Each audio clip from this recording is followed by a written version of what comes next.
Hello friend, इस video में हम बात करेंगे स्प्लिट एसी एरर कोड के बारे में। स्प्लिट एसी का जो एरर कोड है वो क्यों आता है और उसको कैसे ट्रबल शूट किया जाता है, इस वीडियो में हम डिस्कस करेंगे। यहाँ पे डिस्प्ले पे आप देख सकते हैं एरर कोड दिया गया है। E1 है, E2, E3, E4, E5 and error E6, E7, E9, EC error code जो है, इसके बारे में हम इस वीडियो में बात करेंगे और इसको कैसे ट्रबल शूट किया जाता है वो भी हम बात करेंगे। वीडियो को पूरा देखिएगा, उसके बाद में आपको समझ में आएगा कि इसमें से अगर कोई भी एरर कोड आता है तो कैसे उसको सॉल्व करेंगे और ट्रबल शूट करेंगे। सबसे पहले हम बात करेंगे एरर कोड E1 के बारे में। आप देखे होंगे जो स्प्लिट एसी होता है उसमें एक आउटडोर होता है और उसका एक इंडोर होता है। तो एरर कोड जब भी आता है इंडोर में ही आता है। तो इंडोर का जो डिस्प्ले है उस पर E1 एरर कोड शो करेगा। तो उसमें जाके सबसे पहले क्या करना है, उसमें इंडोर के पास जाइए और उसका पीसीबी चेक कीजिए। ठीक है, पीसीबी चेक करना है और उसमें देखना है पीसीबी का कोई भी पार्ट्स तो डैमेज नहीं है, या कोई पार्ट्स जो है रस्ट तो नहीं है, या कोई लूज कनेक्शन तो नहीं है पीसीबी में। अगर लूज कनेक्शन है तो उसको अच्छा से साफ़ करके जो वायर है उसको लगा दीजिए, या कोई उसका पार्ट जो है डैमेज है तो उसको रिपेयर करा लीजिए। उसके बाद में आपका जो E1 एरर कोड है वो सही हो जाएगा।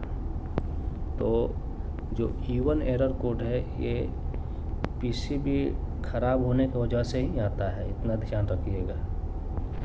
पीसीबी का ही प्रॉब्लम की वजह से E1 एरर कोड आता है।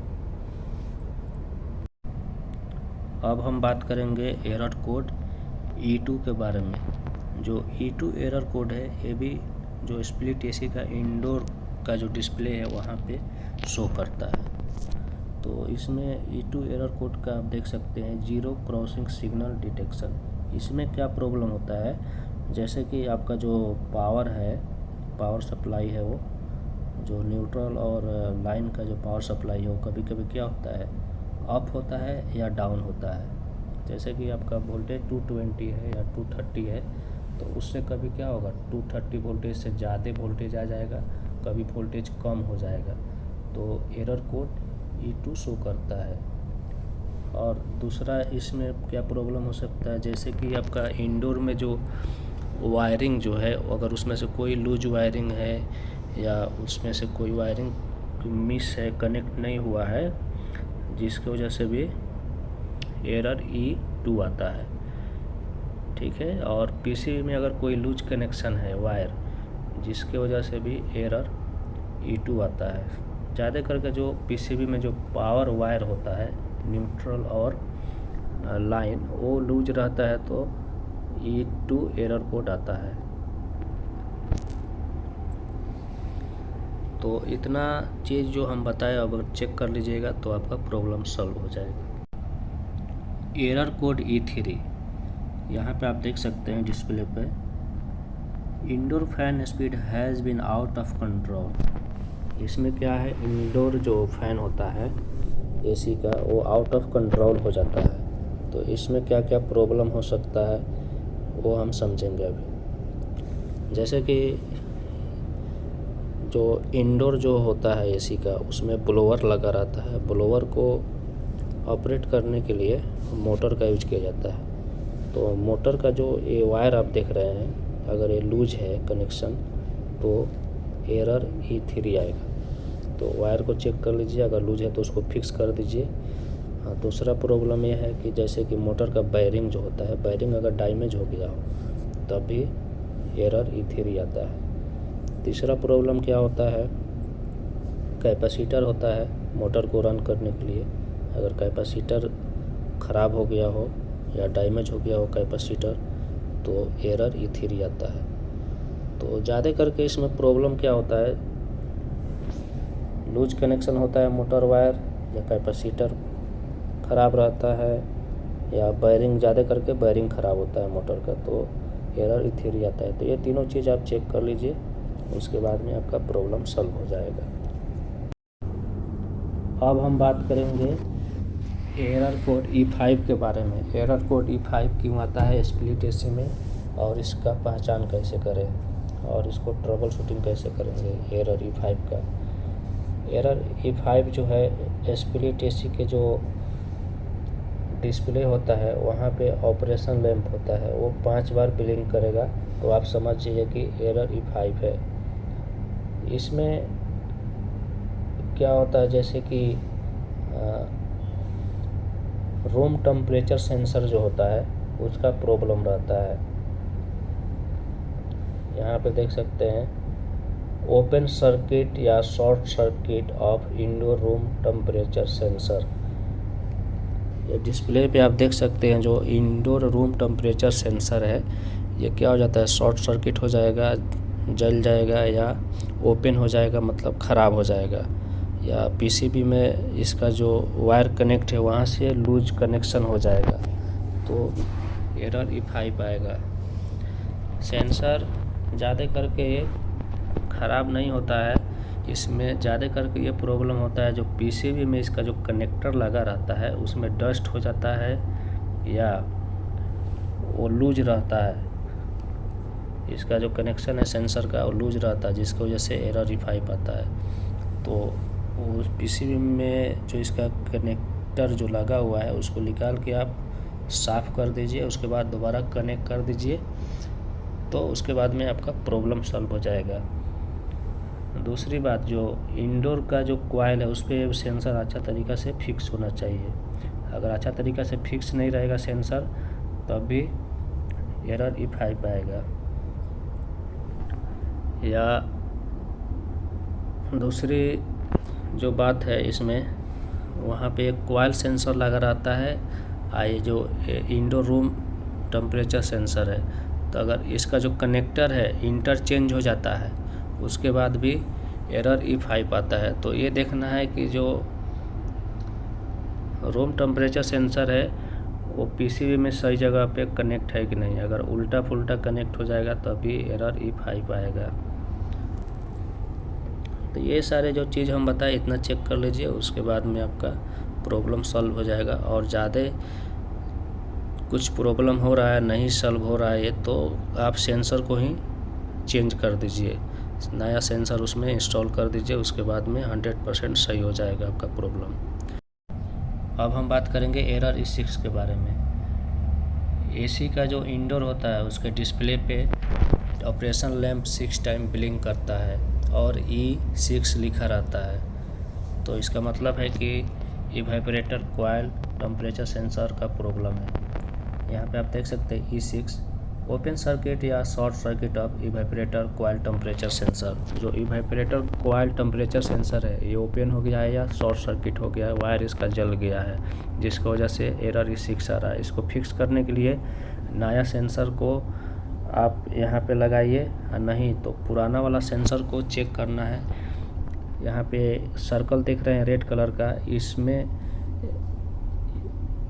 इवेपोरेटर कॉइल सेंसर फिक्स किया गया है, तो इसको चेक करना है कि ये सेंसर जो है अच्छा तरीक़ा से कॉइल के अंदर फिक्स है कि नहीं। अगर अच्छा तरीक़ा से फिक्स नहीं है तो इसको निकाल के थोड़ा क्लीन करना है, उसके बाद में कॉइल के अंदर अच्छा तरीक़ा से फिक्स करना है।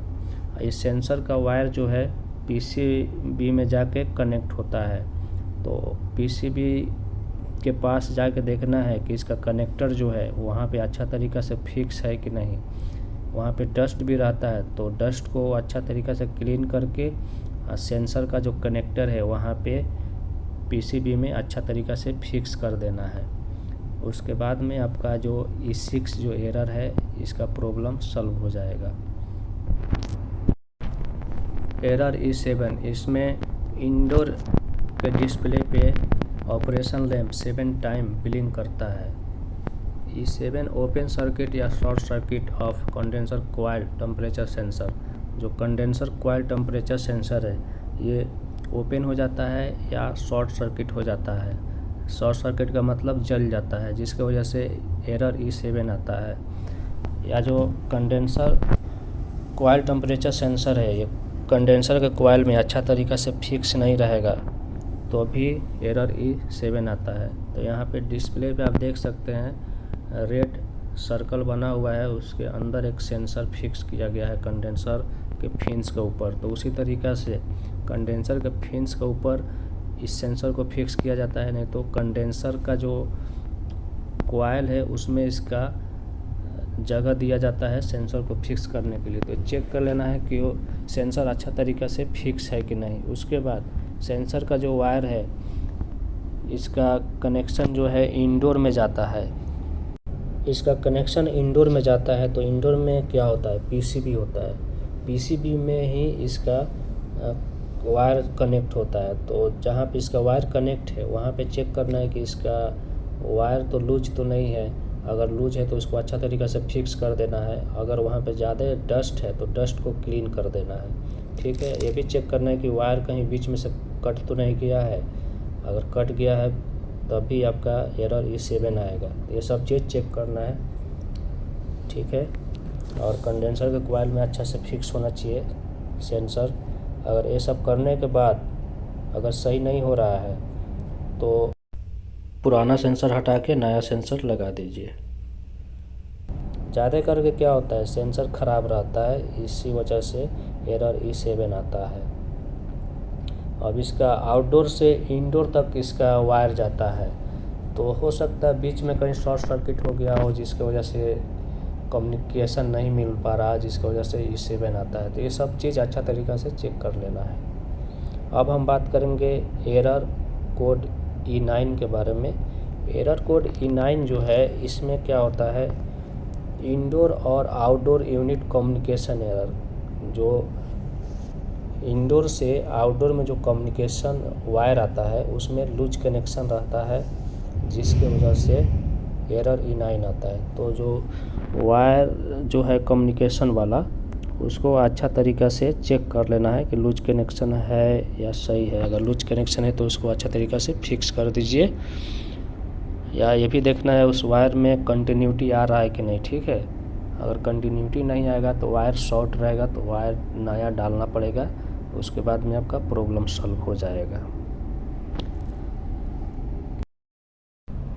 अब हम बात करेंगे एरर EC के बारे में। एरर EC में क्या होता है, जनरली इसमें इंडोर का जो डिस्प्ले होता है उस पर जो ऑपरेशन रैम्प है 2 टाइम ब्लिंक करता है। ठीक है, और इसका देखिए EC का मतलब होता है रेफ्रिजरेंट लीकेज डिटेक्शन। तो रेफ्रिजरेंट जो लीक होता है उसको डिटेक्ट करता है, जिसकी वजह से डिस्प्ले पे EC एरर आता है। तो यहाँ पे हम आपको सजेस्ट कर रहे हैं कि मैनिफोल्ड गेज लीजिए। सबसे पहले जो आपका AC है उसका फ्रीऑन चेक कर लीजिए। अगर फ्रीऑन उसमें लो है, लीकेज है कहीं पे, इसीलिए एरर EC आता है। ठीक है, तो यहाँ पे आप देख सकते हैं डिस्प्ले पे, यहाँ पे देखिए फ्लेयरिंग जो नट है यहाँ से भी लीक हो सकता है, या जो आउटडोर का वाल्व जो है सक्शन और डिस्चार्ज यहाँ से भी लीक हो सकता है। यहाँ पे राउंड जो सर्कल किया गया है, जैसे कि इसमें पिन नहीं रहता है, ये नट लूज रहता है, यहाँ से भी लीक होता है। तो फ्रीऑन जो लीक होता है जिसकी वजह से एरर EC आता है। कभी कभी क्या होता है इसमें एरर EC आने का दूसरा भी रीज़न है, कैपेसिटर डैमेज हो जाता है, मतलब कैपेसिटर ख़राब हो जाता है, जिसके कारण भी एरर EC आता है। या लूज कनेक्शन रहेगा वायरिंग में, लूज कनेक्शन की वजह से भी एरर EC आता है। तो जितना चीज़ हम बताएं इतना चीज़ आप अच्छा तरीक़ा से चेक कर लीजिए। अगर लूज कनेक्शन है तो उसको फिक्स कर दीजिए, अगर लीकेज है तो उसको अच्छा तरीक़ा से फिक्स कर लीजिए, तो उसके बाद में आपका ये प्रॉब्लम सही हो जाएगा। अगर वीडियो आपको अच्छा लगा हो तो चैनल को सब्सक्राइब कर लीजिए, और वीडियो को अपने फ्रेंड के पास शेयर कीजिए, और वीडियो को लाइक कीजिए। कमेंट करके कोई भी क्वेश्चन आप पूछ सकते हैं HVAC से रिलेटेड। देखने के लिए थैंक यू।